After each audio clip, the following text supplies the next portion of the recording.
everybody, and welcome to another episode of Positivity. We have the wonderful Fee Diamond here, nominated by her lovely daughter. Hi. Hello, hi, how are you doing? We're good. And where is lockdown for you? Well, we live in a place called Warsash, which is right on the south coast, between Southampton and Portsmouth. And we are very, very lucky, actually, because it's a beautiful place to live, right by the water, and plenty of space all around us. And so if you're going to be somewhere in lockdown, this is a pretty nice place to be, I guess. Yes, and especially with all the sunshine that we've had as well. It's been amazing, actually. It's almost been a bit like having a long summer holiday, for weeks and weeks. And we are extremely lucky to be in that position to have enjoyed it. A lot of people won't have been able to, but certainly for us, it's just been quite a surreal 2 weeks, to be honest. Yeah, no, I can imagine. And before I delve into more of what you've been doing in lockdown, it's obviously Positivity, and we ask everyone to come on and have a cuppa. So have you got a cuppa with you, and what's your tea of choice? There's a personalised mug, and it's good old builder's tea. Good. Not too strong, not too weak, just yes, average British builder's tea.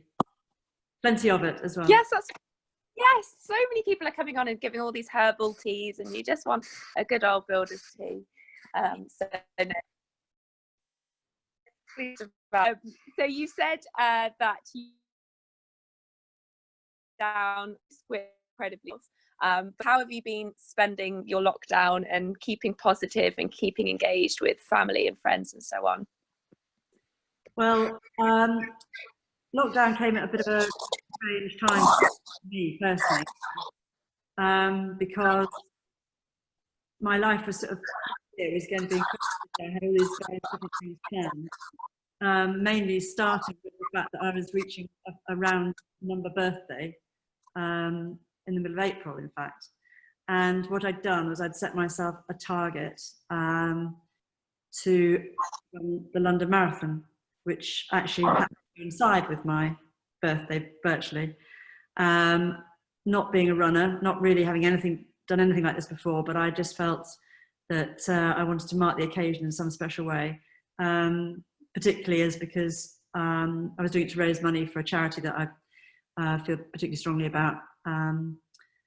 And so I had been spending many weeks coming up to lockdown, building up my training, building up my running, traipsing all around the woods, the paths, everywhere, the whole of the area, just trying to build up my miles, sticking to my training program. And about, 5 weeks before the actual event, we found out, not unexpectedly, that it was postponed. So I didn't quite know how to take that at the time. I was sort of expecting it. It had been quite a workup for me because, as I say, I'm not a runner, and I'd had a really good close group that were doing various marathons as well. So we'd been a really good training group. Had a lot of fun doing it, but it had been really, really tough. And there was like this end point that was coming along in the middle of April, and then after that there were various other things that were going to be sort of taking on from there. But of course, all of that changed when we were told that we were locked down and none of this was going to be happening. And so I thought, well, what should I do? I can't waste all of this. I've actually got myself to a situation where I actually was ready to do it. I think I probably could have done it. Well, I know I could have done it. I'm sure I could have done it. Positive thinking. And I thought, I don't want to waste all of this. So I ought to mark the occasion. I think particularly as from the charity's point of view, all charities really having most of these events taken away from them that are their main source of income for the foreseeable future, a lot of them were going to really struggle. And so I felt it was particularly important to actually maintain some sort of effort to try and keep raising money and do my bit, even though it wasn't actually going to be London Marathon that time. I thought I'd better sort of carry on and do something. So what I actually did when it came around to my actual birthday week was I just set myself my own challenge, which was to do 6 10K runs, one each day of the week, except for one day rest. And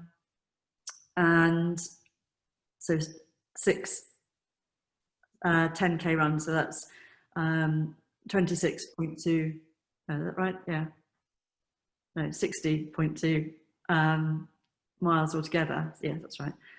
K altogether, sorry.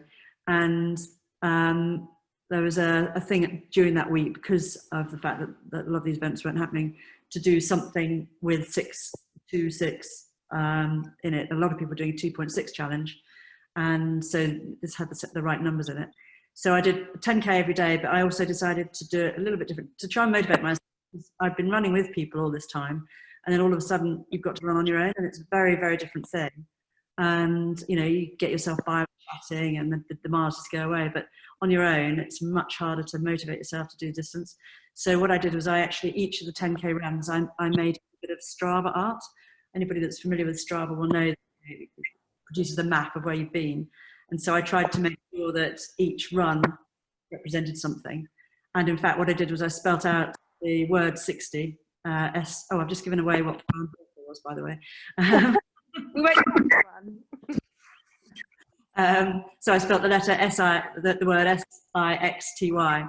And then on the last day, because that's 5 letters, I just did a picture of a running man on the streets of Warsash.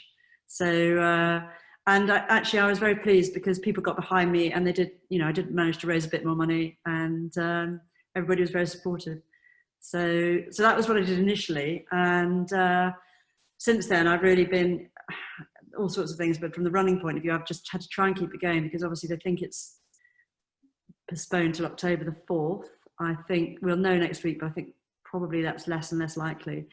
But obviously, if it is, I'm not going back to square one again. I've got to keep it going. So I have been doing an awful lot of exercise, fitness, which we're allowed to do, and we're allowed out once a day. Somebody mentioned an hour at a time. Well, a bit of liberty taken there, and I've been doing whatever I've had to do. So, but only once a day. Well, and I think because you were building up as well to, when you were hitting that marathon distance, you were building up to have the crowds to take you along, and then with the amazing challenge that you did on your birthday week, to then not have the crowds, how did you get through that? And especially if you were used to running with people and so on, how did you keep yourself going and keep the momentum and support, I guess, internally and mentally? Yeah, it's interesting, actually. I think you find out quite a lot about yourself to do that sort of thing, because I realised at that point that I was actually quite goal driven, really, because my target of doing the marathon had been what had kept me going. And as I say, it's not something I've ever found very easy to do. I only started running a few years back, and actually, as a result of being quite ill, I took this up afterwards. And I hadn't really understood what motivation there was behind that. Obviously, I had a lot of friends that were doing it that I ran with, and so it was fun. But I actually realised once that was taken away, and the target was taken away, that I'm really actually quite target goal driven, and so I needed something to have as a result of doing it. And so that doing that challenge was actually quite straightforward for me, because I mapped out what I was going to do each day, and then I had to go and do it, so that was fine. But since then, it's actually been quite hard, and I've taken to wearing earphones, which again is something I do, because when I first started, I did, because I didn't like the sound of my breath, the panting. I sound like a steam train. So, but then once I started running a group, I didn't need to do that anymore. It's much more than talking. So I dug out the earphones again and started listening to podcasts and music, and realised that actually that does make a big difference, but it's not quite the same.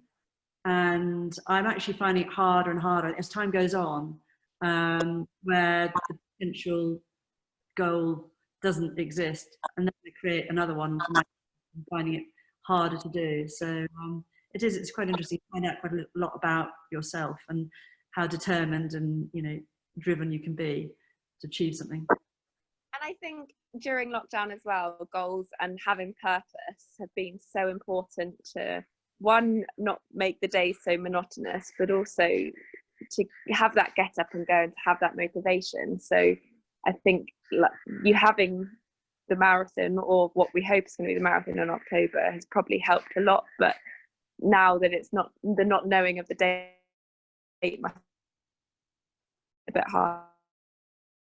I think a lot of people will have found it very difficult to have suddenly been presented with a scenario where your day is completely open plan. In some respects, that's something I found quite nice, in as much as you've got a sort of a guilt-free timetable. You can go out and do these things without feeling that there's something else you really ought to be doing. I haven't been going to work for a long time, and so I've had every day able to set my own completely, and I have noticed that it's quite different having that whole space, if you like, in front of you. And for some people, I would imagine that's very hard to do, and it's probably quite scary, I would imagine, as well. A lot of time just to yourself, or to plan your own things. You do have to be. You've got to set yourself little targets to achieve, just to make sure that you don't just habits. Those little wins, I think, are very important in lockdown. Definitely. So you were saying earlier, when you're out running, you've now taken to wearing the headphones. I've just had to add that I can't believe you even can talk to people when you're running. I just can't do that. I'm hats off for that. It's amazing. But when now you take into having headphones in, what's in those headphones? What are the podcasts that you're listening to? Do you have any recommendations? Well, let me just say about the talking bit. When I first started, it was all listening. Yeah, just nodding. Just nodding.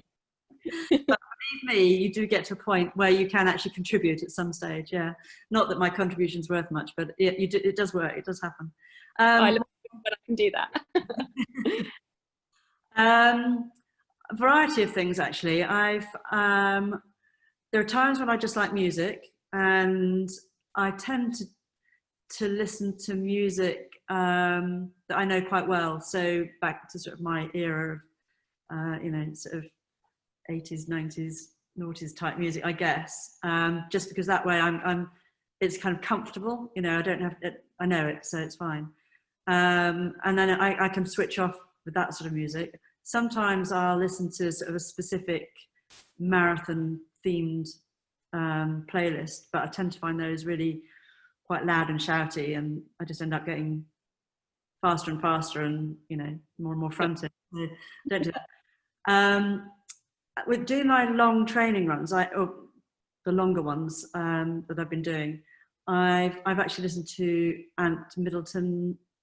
He's read his I think it's his latest book called The Fear Bubble, which I can recommend to anybody. Actually, it's a really good. Partly I like his voice and he's quite nice as well, but the book itself, or the Fear Bubble, there's a lot about coping mechanisms, coping strategies. And I think when you're out doing a sort of a 15-18 mile run, listening to somebody telling you strategies for how to cope with adversity and that kind of thing, and some of the things he's been through, it makes what you're doing really seem quite pathetic. And so that was quite an interesting one. What else? Oh, latest one is the QIL. So I don't know if you ever watch QI. Yes, yeah. They do a podcast called There's No Such Thing as a Fish. I don't know if you've ever heard of that, but that's they know the most ridiculous things, or they're able to find out the most ridiculous facts. And each episode is about half an hour, I think, and they pull out about 3 or 4 facts and then talk around them, just ridiculous things. Like, I think one the other day was that ladies in the 19th century used to wear live lizards as brooches. And they talk about that for a long time. And then another one was that one of the last things that they do at NASA before the shuttle takes off is take off the inflatable owls that they've had hung around them or around it. Because things like that, completely weird. And when I've heard them before, I haven't heard the podcast, but it's things that you say day to day, like it's raining cats and dogs and things like that, like where that comes from, that you just completely ignore otherwise. I'm gonna have to have a listen to that. That sounds amazing. I mean, I think they've been doing these podcasts for about 6 or 7 years, so there's loads of them. So I've got a long way to go yet. So that's quite nice. I've got a bit of a go-to now. So if the marathon is postponed, you still keep going. Not that it will be. Well, we'll find out the end of next week. I think they've said that the next update will be the 21st of June. So, but if it's not in October, I'll be doing it in April next year. So Yes, I've got to keep going. the most long training program ever for the marathon. I could be training for marathon 3 times before actually even trying to do one. So, and at my age, it just seems really quite a ridiculous thing to be doing anyway.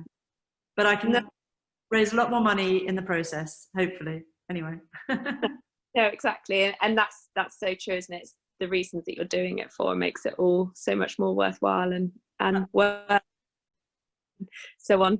I know some people that have been running marathons or half marathons around their 14-foot garden. Has that crossed your mind to do that at all, or are you just waiting for the street? I really don't think I would have the tenacity to do that. It would just be too tempting to come in for a cup of tea or a break or just to sit down. I just don't think I could do that.